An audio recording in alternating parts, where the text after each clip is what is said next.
such with the popularity of Maoist after 62 को जनआन्दोलन that तत्कालीन माओवादी संसदको सबैभन्दा ठुलो पार्टी र पार्टी अध्यक्ष पुष्पकमल प्रचण्ड नयाँ नेपालका प्रधानमन्त्री प्रचण्ड जसको टाउको मूल्य सरकारले 5 वर्ष अगाडि 50 लाख तोकेको थियो was now the head of government. This truly was the arrival of Maoist in national politics, from being no one in 2052 to becoming the biggest party in Nepal in just 10 years of time.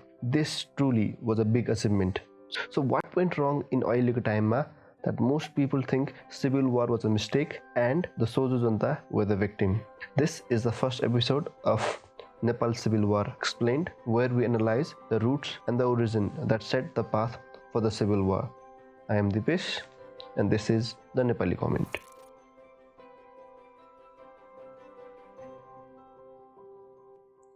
हाम्रो कथा सुरु हुन्छ नेपालमा प्रजातन्त्र आउन 2 वर्ष अगाडि। Nepal communist पार्टीको स्थापना हुन्छ कलकत्ता, इन्डियामा।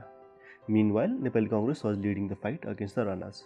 After democracy, राजा त्रिभुवनले संविधान सभाको चुनावको इलेक्सनको लागि घोषणा त गर्छन्, तर त्यो चुनाव कहिले हुँदैन।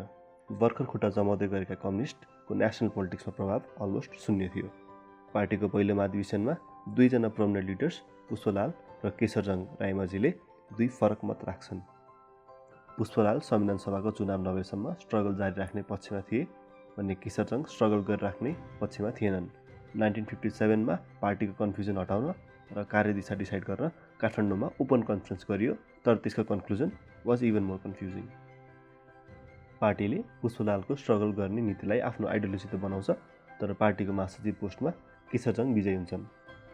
केशरजङ विजय भएपछि पार्टीमा अझ धेरै कन्फ्युजन र विवाद बढ्दै जान्छन्। Such was the confusion in the party that पुष्पलालको संविधान सभाबाट संविधान नबनाइन्जेल स्ट्रगल जारी गर्ने नीतिलाई आइडियोलोजी बनाउँदै जब राजा महेन्द्रले 2017 सालमा जनरल इलेक्सनको घोषणा गर्छन्, केशरजङको नेतृत्वमा पार्टी चुनावमा भाग लिन्छ। त्यसको रिजल्ट इलेक्सनमा पार्टीले ठुलो हार भोग्नुपर्छ। पार्टीमा गुट र उपगुटको कन्सेप्ट त्यति बेलादेखि नै सुरु भइसकेको थियो। 2028 सालमा झापामा ठुलो विद्रोह सुरु हुन्छ। बङ्गालमा नक्सलवादीहरूको आन्दोलनबाट प्रेरित भई र राजा महेन्द्रको भूमि सुधार प्रोग्राम चित्त नबुझेपछि झापा जिल्ला कमिटी र कोशी कमिटीका युवाहरू विद्रोहमा उत्रिन्छन्। निरङ्कुश पञ्चायत शासन र सरकारको प्रेसरमा कयौं व्यक्तिलाई जेल हालिन्छ। त्यही मध्ये 14 वर्ष जेल पर्ने यङ केटा आजको प्रधानमन्त्री केपी ओली हुन्। आन्दोलन विफल हुन्छ। This, I believe, was a turning point for communists. After this failure, तत्कालीन कम्युनिस्टहरूको एटिट्युड फेरिएको देखियो। सिधै लड्नुको सट्टा the idea change to individual बेसिसमा लोकल पञ्चायतमा लड्ने र जितेर नेसनल पञ्चायतमा पुग्ने। सायद यो त्यही मोमेन्ट थियो जसले गर्दा कसैले पनि कल्पना गर्न नसकेको बहुदलपछि 2051 सालमा संसारको एकमात्र राजासहितको कम्युनिस्ट सरकार सम्भव भयो। समय बढ्दै जाँदा पार्टी फुट्ने र जोड्ने खेल चलि नै रह्यो। 2045 सालसम्म आइपुग्दा कम्युनिस्टकै विचारधारा बोकेका धेरै साना पार्टीहरू बनिसकेका थिए। पञ्चायत व्यवस्था हटाउन तयारी सुरु भइसकेको थियो। कम्युनिस्ट पार्टीहरू एक भई संयुक्त वाम मोर्चाको गठन गर्छन्। नेपाली कांग्रेस र अरू सबै पार्टी मिली पञ्चायत व्यवस्था हटाउन सफल हुन्छन्। आन्दोलनको सफलतामा 2047 सालमा कम्युनिस्ट पार्टी नेपाल माले र कम्युनिस्ट पार्टी नेपाल मार्क्सवादी मिली कम्युनिस्ट पार्टी नेपाल एमालेको गठन हुन्छ।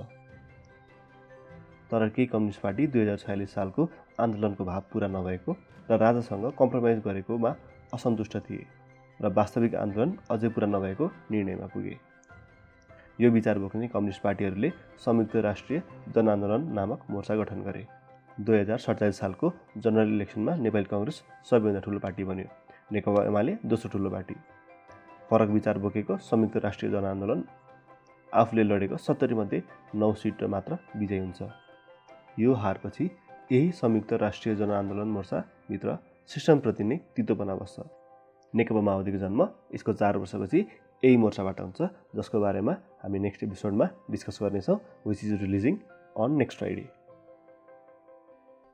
What do you think? 2046 सालको आन्दोलनको भाव पुरा नभएकै हो त? एन्ड के पार्टीहरूले राजासँग कम्प्रोमाइज गरेको ठिक थियो त? तपाईँलाई के लाग्छ? Do tell me in the comments.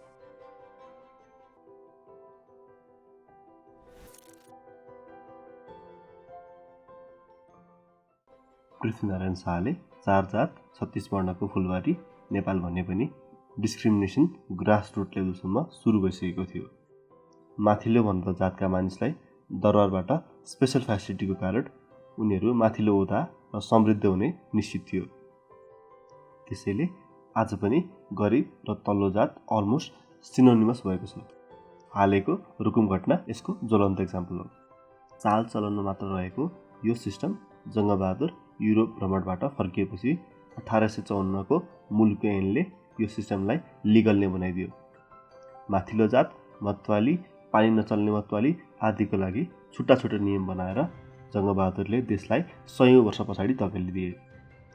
2007 सालको प्रजातन्त्रपछि पनि पार्टी चलाउन पैसा र पावरको लागि पार्टीहरूले फेरि त्यही वर्गको सपोर्ट लिए।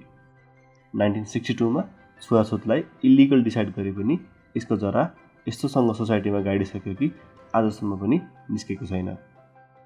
त्यसैले अहिले पनि 90% भन्दा धेरै ब्युरोक्रेसी र पोलिटिकल पोजिसनमा एउटै वर्ग र माथिल्लो बनाउँदा जातका मानिस छन्, जबकि अरू वर्गको पपुलेसन यो वर्गभन्दा धेरै गुणा बढी छ।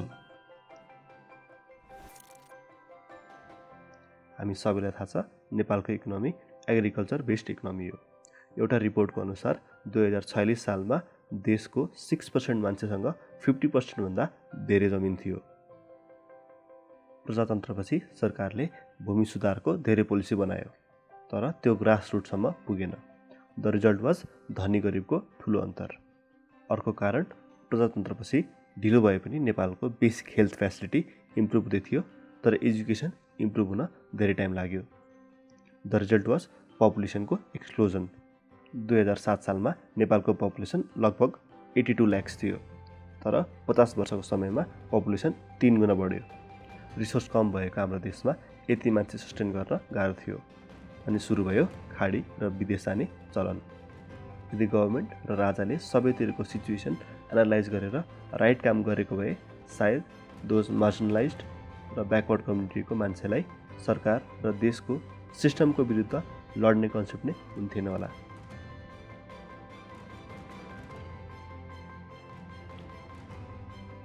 यस्तो होइन कि गभर्मेन्टले कुनै काम गरेन। Theoretically development plan, economic policy आयो, बट सब फेल भयो।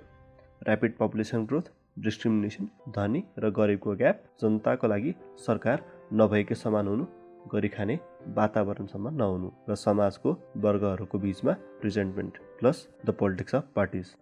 इट्स नो सरप्राइज नेपालमा सिभिल वार हुनु नै थियो। What do you think? के जनयुद्ध रोक्न सकिन्थ्यो? एन्ड के साँच्चै जनताको निराशाले मात्र हो वा पार्टीको नेताको म्यानिपुलेसन पनि? Tail me in the comments below.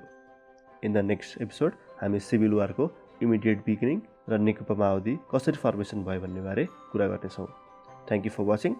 यदि तपाईँलाई यो भिडियो मन पर्यो भने do subscribe the channel and do share it to your friends. Keep learning, keep watching.